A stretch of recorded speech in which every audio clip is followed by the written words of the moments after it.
கர்த்தருடைய பரிசுத்த நாமத்துக்கு மேம்பட்டதாக வெளிச்சத்தின் பாதைக்கு உங்கள் அன்பு நினைக்கும் நாளில் கூட டிசம்பர் மாதம் என்றாலே அநேக ஞாபகத்துக்கு வருவது கிறிஸ்மஸ் தான். இப்படி ஒரு கிறிஸ்மஸ் காலத்தில் ஒரு நிகழ்ச்சிக்காக ஒரு ஆலயத்திற்கு ஒருவர் சென்றிருக்கிறாரு. ஆலயத்திற்கு உள்ளேயும் போயிட்டார். வாகனத்தை நிறுத்திட்டார். வாகனத்தை நிறுத்திவிட்டு வெளியில் இறங்குவதற்கு அவர் முற்படும்போது அவருடைய கண்களை திறந்தே பார்க்க முடியவில்லை. ஏன்னா அவருடைய கண் கூச ஆரம்பிச்சிருச்சு. காரணம் என்னன்னு சொன்னால், வெளிச்சம் நிறைந்த அநேக மின் விளக்குகள் வெளியிலையும் சரி உள்ளேயும் சரி ஆலயம் முழுவதுமாக டெக்கரேஷன் செய்யப்பட்டபடியால் அவரால் கண்களை திறந்தே பார்க்க முடியவில்லை. ஏன்னு சொன்னால் அவ்வளோ மின் விளக்குகள், அவ்வளோ வெளிச்சம் வெளியில். இந்த இடத்துல பிரியமானவரில் ஒரு இருட்டில் நமக்கு வெளிச்சம் தேவைப்படுகிறது. வெளிச்சம் இருந்தால் தான் நாம் என்ன செய்ய முடியும்? ஒரு இருட்டை அகற்றிவிட்டு அந்த வெளிச்சத்தில் பயணிக்க முடியும். ஆனால் இந்த இடத்துல என்ன பிரச்சனைனா, இவ்வளவு வெளிச்சமே இவருடைய பார்வையை கூச வைக்கிறது. கண்ணை திறந்து பார்க்க முடியாமல் இவ்வளோ வெளிச்சமே இவர் என்ன செஞ்சிருச்சிங்க? தடுமாற வச்சிருச்சு. இது அப்படியே நம்ம இன்றைய காலத்திற்கு ஒப்பிட்டு பார்க்க வேண்டியது மிகவும் அவசியம்.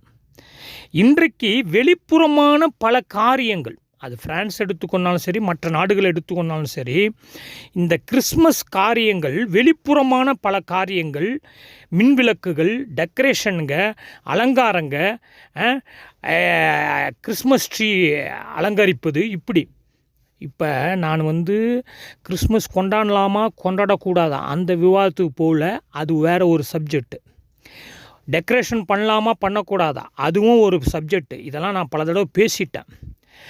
இன்றைக்கு ஒரு பிரிவு கொண்டாடலாம், ஒரு பிரிவு கொண்டாடக்கூடாது. இப்படி பல சபை கொள்கை பிரிவுகளில், பல டினாமினேஷனில் இது விவாதமாகவும் சண்டையாகவும் காலங்காலமாக ஓடிக்கொண்டிருக்குது இந்த டிசம்பர் மாதத்தில். ஆனால் இப்போ நான் சொல்ல வருகின்ற கருத்து என்னென்னா, இன்றைக்கு நீங்கள் பிரான்ஸில் எடுத்துக்கொண்டாலும் சரி, வெளிப்புறமான ஆலயங்களில், சபைகளில் அலங்காரங்களும் ஆடம்பரமான மின் விளக்குகளும் பலவிதமான முன் ஆயத்தங்களும் செய்யப்படுகிறது.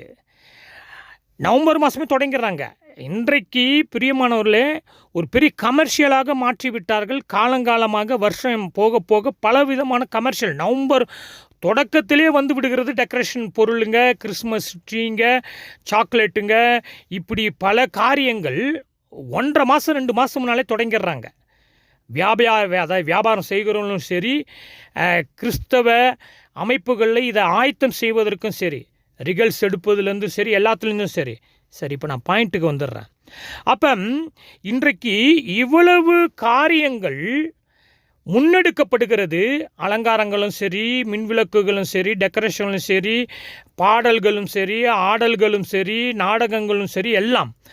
ஆனால் கிறிஸ்துவின் பிறப்பினுடைய அர்த்தத்தை இன்றைக்கு திருச்சபையிலும் சரி, வெளி உலகத்தில் இருக்கிற மக்களும் சரி, அதை காண முடியாதபடி இன்றைக்கு நம்மளுடைய மனக்கண்களே குருடாகிவிட்டதோ என்று கேட்கின்ற அளவுக்குத்தான் இன்றைக்கு புறம்பான காரியங்கள் அதிகரித்து விட்டது. கிறிஸ்துவனுடைய பிறப்பான அர்த்தம் போய்விட்டது. அப்போ வெளிப்புறமான காரியம் பாருங்கள், அவருடைய கண்ணை கூச வச்சிருச்சு, பார்க்க முடியாமல் வச்சிருச்சு. இன்றைக்கும் அப்படித்தான். கிறிஸ்மஸினுடைய நோக்கம் என்ன? ஒருவர், யார்? ஆண்டவராகிய இயேசு கிறிஸ்து வாழ்வதற்காக பிறக்கவில்லை. என்ன பதில் சொல்கிறீங்க? அப்போ அவர் வாழ்ந்தார்னுங்கிறது பைபிளில் அப்படின்னு. அவர் சாவதற்காக, மரிப்பதற்காக சிலுவை நோக்கி பிறந்தார். மனிதனுடைய பாவத்திற்காக சிலுவையை சுமந்து சிலுவையில் மரிப்பதற்காக அவர் பிறந்தார். அதனால தான் சொல்கிறேன், இயேசு கிறிஸ்து பிறப்பதற்காக, அதாவது பிறந்து வாழ்வதற்காக அவர் பிறக்கவில்லை. இன்றைக்கு நாம் பிறக்கிறோம், வாழ்வதற்காக பிறக்கிறோம். யாருனாச்சும் போய் நீங்கள் செத்துடலான்னு நினைக்கிறீங்களா, நீங்கள் இறந்து விடலாம் என்று நினைக்கிறீங்களா, நீங்கள் எப்போ சாவ போகிறீங்கன்னு கேளுங்களேன். என்ன இப்படி கேட்குற நீ? இன்னும் நான் எத்தனை வருஷம் வாழலான்னு நினைக்கிறேன். சரி, எவ்வளோ வருஷம் வாழலான்னுக்கிறீங்க? பலர் அதிக வயதை தான் சொல்வார்கள். ஒரு சிலர் ஐயோ இந்த உலக பாடலில் சீக்கிரம் போயிட்டா நல்லா இருக்குமேன்றாங்க. ஆனால் ஆண்டவராக இயேசு கிறிஸ்து சிலுவைக்காகவே, மரணத்திற்காகவே, நமக்காகவே அவர் இந்த பூமியில் பிறந்தார் என்று பார்க்கிறோம். அப்போ அநேக காரியங்கள் கிறிஸ்துவனுடைய பிறப்பை என்ன செஞ்சிச்சிங்க? குருடாக்கி விட்டது. அதாவது கடைக்கு நான் போகும்போது நீங்கள் பார்த்தீங்கன்னு சொன்னால், பேர் நோயில்னு சொல்கிறாங்க ஃப்ரான்ஸில், அதாவது கிறிஸ்மஸ் தாத்தா.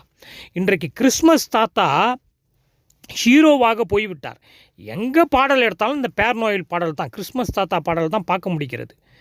கிறிஸ்மஸ் தாத்தா போல் ஒரு வேடம் அணிந்து அமர்ந்து பிள்ளைகளோடு ஃபோட்டோ எடுக்கிறாங்க. நல்லது, பிள்ளைகளை சிறு பிள்ளைகளை மகிழ்ச்சிப்படுத்துகிறார்கள், ஃபோட்டோ எடுத்துக் கொள்ளுகிறார்கள். அதையும் ஒரு வருமானமாகிட்டாங்க. ஒரு ஸ்டில்லுக்கு அவர் கூட உட்காந்து ஃபோட்டோ எடுத்தால் 25 யூரோ கொடுக்கணும்.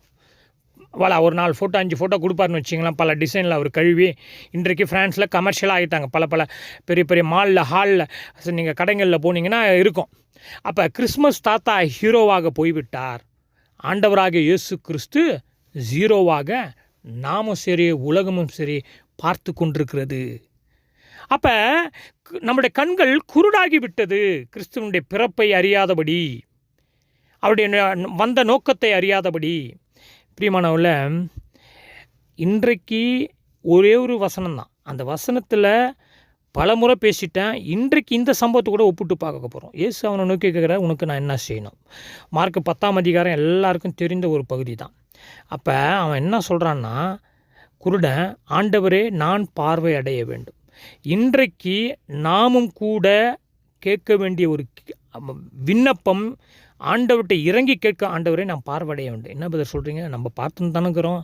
எங்கள் சபையில் என்ன மாதிரி டெக்கரேஷன், என்ன மாதிரி அலங்காரம், என்ன மாதிரி வெளிச்சங்குத்து, என்கிட்ட என்ன மாதிரி வெளிச்சங்குத்து, எத்தனை விதமான பைபிள் என்கிட்ட இருக்குது, நான் எத்தனை வருஷமாக சபையில் இருக்கிறேன், எனக்கு இல்லாத வெளிச்சமா பிரதர்? அப்படி என்று நீங்கள் யோசிக்கலாம். பிரியமானவர்களே, நாம் வெளிச்சம் பெற நம்முடைய கண்கள் திறக்கப்பட வேண்டிய ஒரு காலத்திற்குள்ளாக நாம் வாழ்ந்து கொண்டிருக்கிறோம். அப்போ ஆண்டவர்கிட்ட அவன் கேட்குறான், எல்லாரும் அவனை அதட்டுறாங்க. ஆனால் தாவீதின் குமாரனை எனக்கு இறங்கும், இவன் எனக்கு இறங்கும் என்று சொன்ன ஒரு காரியத்தை தான் நான் முக்கியப்படுத்துகிறேன். இந்த இறங்கும் என்பது அவன் பணத்தை பாருங்க. குருடன் போகிறவங்க வரவங்கலாம் பிச்சை கேட்டிருப்பான். அந்த குருடர் போகிற வரவங்களுக்கெலாம் ஒரு வேளை சாப்பாடு. வழியில் நான் வேலை முடிஞ்சு வரும்போது ஒரு பரிதாபமாக இருக்குன்னு வச்சிங்களேன். ஒரு 2 பெண் பிள்ளைங்களை வைத்து கொண்டு ஒரு அம்மா ரயில்வே ஸ்டேஷனில் வழக்கமாக டெய்லி சாயந்தரம் அமர்ந்துருவாங்க.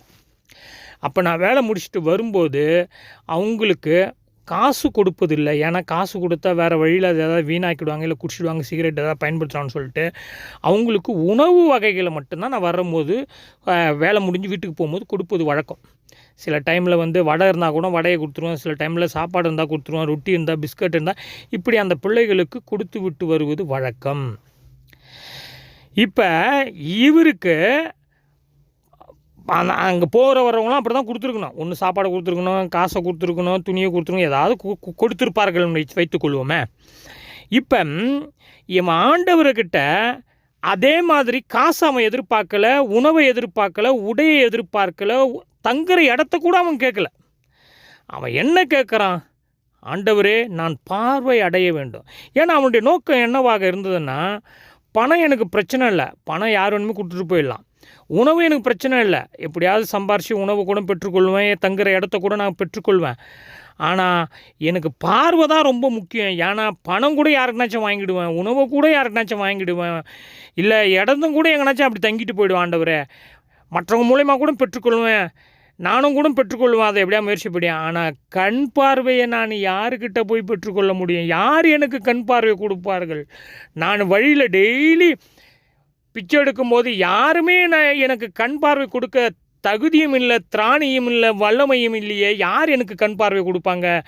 ஆண்டவரே அது உம்மால் மட்டும்தான் அந்த கண் பார்வை எனக்கு கொடுக்க முடியும், அதை கொடுத்துருங்க, மற்றதெல்லாம் நான் கூட பிறகு பார்த்துக்குவேன் ஆண்டவரே அப்படின்ற ஒரு எண்ணத்தில் தேவன்ட்டு இருக்கிற அந்த வல்லமையை உணர்ந்து, அந்த சக்தியை உணர்ந்து, படைத்தவரை நோக்கி பார்த்து, சிருஷ்டிகரை நோக்கி பார்த்து, இரக்கமுள்ளவரை நோக்கி பார்த்து அவன் கேட்குறான், தாவீதின் குமாரனே எனக்கு இறங்கும், நான் என்னப்பா செய்யணும்? நான் பார்வை அடையணும் ஆண்டவரே அப்படின்னு.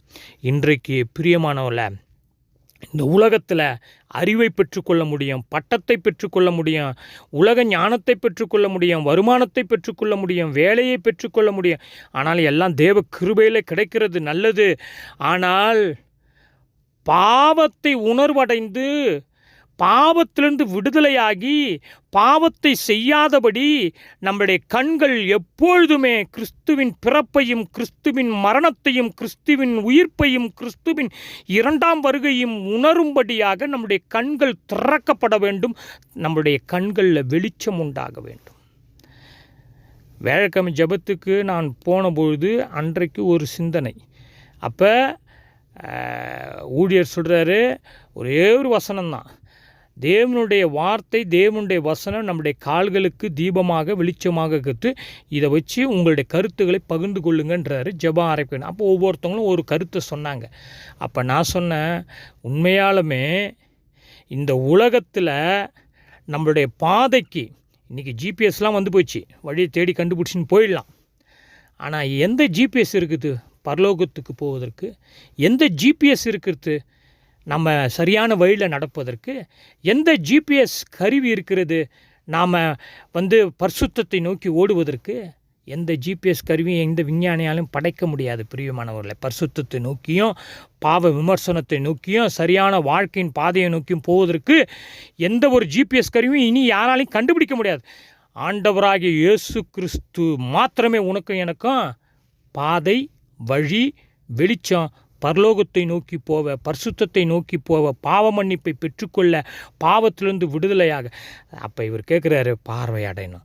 அப்போ இவன் இறங்கி கேட்டது என்ன? பார்வையடையணும். நாம் இறங்கி கேட்க வேண்டியது என்ன?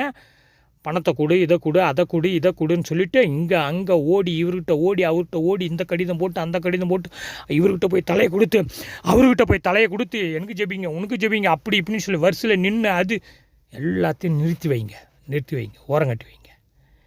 ஆண்டவர்கிட்ட நீங்கள் நானும் எதையும் ஒருவேளை நம்ம கேட்கலனாலும் எல்லாமே ஆண்டவர் நம்ம இரக்கத்தின் அடிப்படையில் நமக்கு செய்வார். ஆனால் நீயும் நானும் கேட்க வேண்டியது, ஆண்டவர் என் கண்கள் திறக்கப்படணும், என்னுடைய வாழ்க்கை திறக்கப்படணும், என்னுடைய ஆன்மீக கண்கள் திறக்கப்படணும், உம்முடைய பிறப்பின் அர்த்தத்தை நான் நோக்கி பார்க்கணும். ஆண்டவரே, என் கண்கள் திறக்கப்பட்டு நான் உமக்கு பின்னாக உம்மை போல வாழ உம்மை பின்பற்ற எனக்கு கிருபை தாருங்கன்னு கேட்கும்போது ஆண்டவர் நமக்கு இறங்குவார், நம்ம கண்களை திறப்பார். ஜெபம் செய்வோம். எங்களை அதிகமாக நேசிக்கிற பரலோக பிதாவே, நாங்களும் பார்வையடைய வேண்டும். இந்த உலக காரியம் எங்களுடைய கண்களை குருடாக்கப்படாதபடி, உம்முடைய பிறப்பு, உயிர்ப்பு, மரணம் அதை நாங்கள் உணர்ந்து உம்மை போல் வாழ உம்முடைய வருகைக்கு ஆயத்தப்பட கிருபை செய்வீராக. இயேசு கிறிஸ்துவின் தாழ்மை ஜெபங்கள் நல்ல பிதாவே, ஆமென்.